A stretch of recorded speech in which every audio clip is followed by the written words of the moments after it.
important. This rally that we're having today is the first National Day of Action to say enough is enough. We need national health care now. Very important. They're cutting Medicaid, they're privatizing Medicare, and what they're saying to working people, the people of this country, is you don't have a right for health care, and unless we can make billions on health care, we're not going to provide it. So our first speaker today is Anna Malino. She is a physician, past president of Physicians for National Health Care, and she wanted to build this movement here in San Francisco nationally. So welcome, Anna. The National Day of Action started as an idea that tried to channel the righteous anger after the shooting of the United Healthcare CEO, Brian Thompson. And this anger was directed not at the shooter, amazingly, but at the victim, because it was against the insurance companies for bankrupting us first and then denying us care later, against corporations for sucking millions of our tax dollars and immiserating our lives. It is natural when we are under attack to go on the defensive. The best defense is a good offense. And that's why we are here today, to go on the offensive, to put single payer on the nation's agenda. My name is Mark Smith. I'm an occupational therapist, and I'm the president of the National Federation of Federal Employees, Local 1, representing frontline healthcare workers at the Veterans Health Administration here in San Francisco. I'm proud to stand with you all here today in the struggle for a national single-payer healthcare system. At the VA, I see firsthand every day what healthcare looks like when we collectively decide to put patients over profits. While it's not perfect, obviously, no system is, the VA delivers comprehensive, publicly funded healthcare for over 9 million veterans and their families every day. And despite what you might have heard from the corporate media, the care is world-class. Study after study shows that VA-delivered healthcare either matches or outperforms the private sector healthcare in both quality and patient satisfaction, and at significantly lower cost to the taxpayer. Last year, veterans' trust in the VA was the highest it's ever been recorded. But the corporate healthcare industry, our friends over at United Healthcare, and the private equity ghouls who back them, and the politicians that they've bought and paid for, hate this. They hate the VA, this model of publicly funded healthcare, right? Because it's hard to make a profit selling the idea that public healthcare doesn't work when the VA keeps inconveniently proving that public healthcare does work, right? So the corporate class is running the same playbook that with VA that they run with all of our public goods and services. They want to defund VA healthcare by siphoning off resources to the public sector under the guise of choice, right? We've seen this with public education. We've seen this with our postal service. We've seen this with all kinds of public goods and services. And then, they degrade the services, and then they demonize the understaffed and under-resourced facilities as inefficient, right? This is all with the ultimate goal of dismantling the system so you can sell it off piece by piece for a profit. So why does this matter? Why do we care? What do we lose when we lose VA healthcare as a publicly funded good? Obviously, for the millions of veterans who depend on that healthcare because they couldn't otherwise afford to pay for it, they stand to lose that healthcare. But we also risk losing the public goods and services that VA provides that benefit all Americans.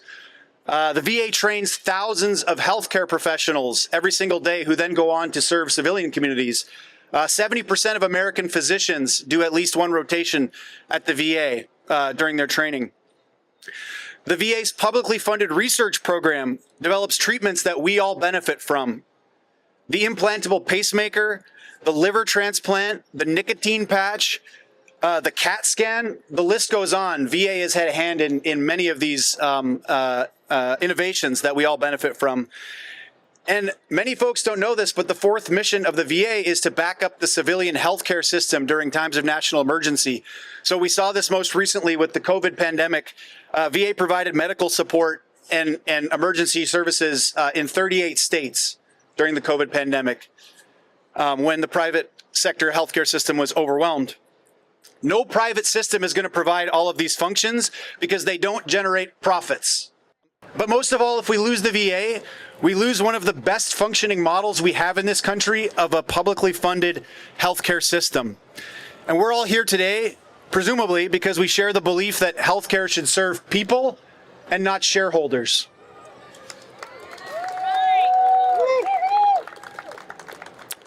But a belief is not enough. Did working class veterans get publicly funded VA healthcare benefits because they asked nicely? No. Veterans got VA healthcare because they fought tooth and nail for it for decades. So we need to do that as well. We need to fight for the VA. We need to fight for Medicare. We need to fight for Medicaid to defend what we've already got. And we need to fight to expand for Medicare for all, for a national single-payer healthcare system. And we need to fight for healthcare as a human right, for veterans, for workers, for everyone in this country. Thank you. Solidarity. Thank you. I'm Harry Breaux. I'm speaking on behalf of the members and staff of Senior and Disability Action. We do not support any cuts to Medicare or Medicaid and demand that Congress reject these devastating and deadly actions. Nothing good can come from privatizing Medicare and Medicaid. Government's primary responsibility is to protect all its citizens, not just the billionaires. Congressperson Deborah Ross of North Carolina said it this way: this administration should stop violating the Constitution and start taking care of people. Medicare started under LBJ. It was meant as an insurance system for all people 65 and over and certain people with disabilities. It was a first step. It was only meant to be a first step.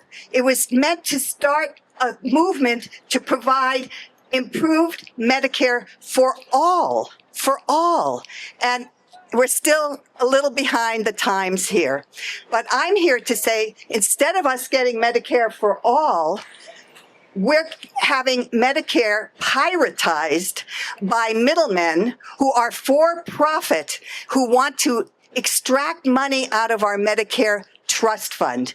And they are overbilling Medicare by and this was in 2020, between 12 and 25 billion dollars. How much do these private for-profit middlemen bilk the Medicare trust fund? The Medicare trust fund has $1,000 billion in it. I had to look up what 1,000 billion is. It's $1 trillion. So there's a lot of money that they can extract out of the Medicare trust fund. That's Medicare Advantage, but of which about 50% of seniors are now enrolled in Medicare Advantage. That leaves about 50% of us who are not, but they're going after us too. It's just too lucrative, She's a physician. There are many physicians in this country who are fed up with the healthcare system because they want to take care of people. They want to do their job, and they're prevented from doing that by this system, which says that they can't do their job. They have to really make sure that they're making profit from the insurance company. As a doctor, I envision caring for my patients without the for-profit middlemen who cause delays in treatment, denials of care, and who substitute drugs that I have little faith in. We all deserve better. We are at odds, those middlemen and I. Their purpose as corporations is to make money for shareholders, to keep their stock prices up, and to fund expensive marketing campaigns. To save money, they withhold care, delay care, and deny care. My purpose is to keep you healthy. Their purpose is to keep their company healthy. It has nothing to do with caring for you. Delaying and denying care are not their only tactics. High deductibles and large copays benefit them and discourage people from seeking care. 14 million insured and uninsured Americans have a total of $220 billion of medical debt. The majority have debt over $10,000. And medical debt is the leading cause of personal bankruptcy in this country. So let's imagine no medical or hospital bills. Imagine no insurance premiums removed from your paychecks. Imagine the burden of providing health insurance lifted from your employer. Imagine being free to leave your job or start a business without the loss of health care for you and your family. Imagine facing a severe medical illness without worrying about medical debt. Our vision is health care for everyone. Our vision is no medical debt. Our vision is no physician burnout from admin loads or moral injury from being forced to practice less than medicine. We need to have a strategy, a political strategy of independence. I personally worked as a social worker in the emergency room at General Hospital for 18 years. And every day I and my coworkers saw how this system does not work. Many people come into the emergency room with things that they should be seeing their GP, their regular doctor about. But they don't have a GP because they don't have insurance. A really strange system and one that not only is not economically good for us as individuals, as families, as communities, it's not good for the nation. We spend way more money because we don't take care of people with preventive health care, just keeping people healthy. That's what we should be doing, and that's what single payer would be able to do. That's right. We need to get the for-profit health insurance industry out of the picture. I think our union and other unions must do more to participate in this movement to win single payer. I'm here today because national single payer is critical. We need single payer health care in the United States, not now, but yesterday. And we need it immediately to help people with medical debt, to help people save money that could be going back into their pockets, but yet gets paid out for insurance premiums and deductibles and so forth. All that money could be going back into people's pockets and covering a lot more. Medicare for all, Medicare itself has a 2% overhead. Regular insurance is 14% overhead. Think about that. The difference is 12%. That's what goes back into people's pockets. So we need to support people. We need to educate our legislators, educate those elected to serve us. And if they're not serving us, we need to get them out of office and replace them with people that will. Well, if this is an example of people in the street. That is what is going to take to make an impression, not only on our legislators, which have to be told what people are thinking, but also for the general public to be educated and understand what is needed to make the change for real healthcare justice in this country. So the thing that I hope that everybody will come to understand is that we can all have health care by pooling our money together and having one system that encompasses everybody. We can have the kind of health care that people have in other countries. And somebody at our group here made a really good point. He said, while other countries that have universal health care are working to improve the delivery of health care, we here in the United States are really working hard to get everybody access to health care so that then we can improve it for everybody. So that's really important. The money is there. We're just not putting it in the right place, and we're taking money away from health care so that we can put middlemen in the middle to take profits, and then we don't use that money for health care. So it's possible. So most importantly, what we're trying to do is to build a movement. And that's what I've been saying, that we need to build a movement of millions of people on the streets and in the workplace to force single payer on the nation's agenda.